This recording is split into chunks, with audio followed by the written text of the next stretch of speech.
No, this is not a barn find. This is my Moto Guzzi.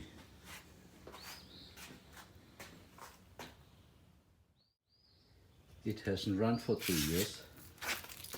Last time it ran, I fixed some stuff on the ignition and it worked for a while, but then it stopped to work miserably.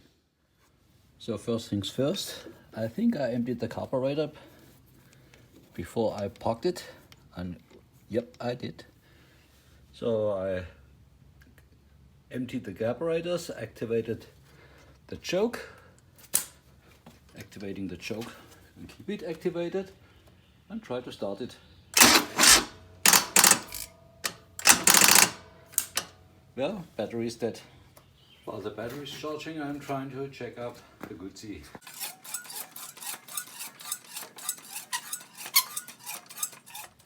Next, I'm taking the spark plugs out. I don't have the most efficient tools, but maybe it's enough. Yep.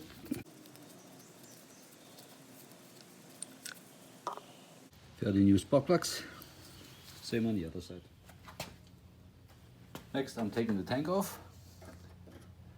So I loosened the screws, take the hose off, and take the tank off. So the hoses are off. And now remove that rubber band and take off the tank.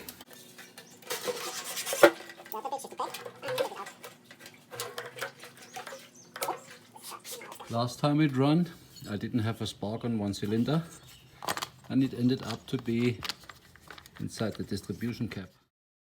2 years ago I installed new contact points, and I also installed new condensers which are in the back of the distributor. It ran fine for about 20-30 miles, and then it started to sputter a little bit, and the sputter became worse, and I barely made it home, and it's parked since then. I want to double check and reset the gap of the contact points. And I also want to double check and adjust the static timing. As a next step, I need to remove that cap so I can slowly crank and turn the engine. To turn the engine, I need a 6mm, I don't remember what's that called, thing. And I can turn the engine basically here. Just need to turn it in the right direction. I also need to remove that rubber plug so I can see the markings on the engine. So first we have to adjust the right cylinder, which is the one with the red cable. The left cylinder is the one with the green cable.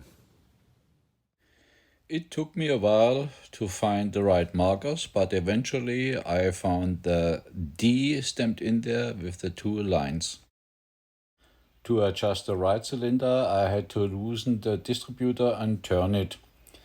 For the left cylinder, I had to loosen that plate and shift it.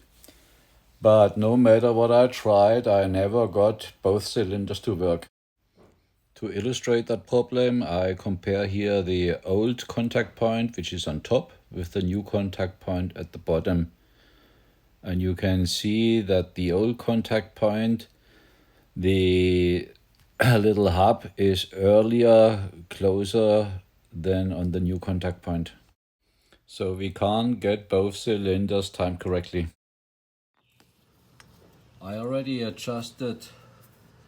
took the base plate out and filed the opening a little larger so I can shift the base plate a little bit, but that's not enough.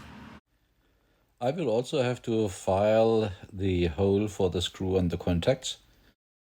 And we'll do that on the right cylinder contact because it's easier to remove. I filed the 2 holes for the 2 screws a little bit larger so I can shift the top contact more to the right. And now the static timing can be set correctly. Timing is done, contact point gap is done. So I added the cap and I'll try it tomorrow. Some critter opened the shut-off valve of my gas tank when I entered the garage. Must have been God's will to ensure I use new gasoline. So I refilled some gas, some fresh gas, not 3-year-old, and see whether it starts.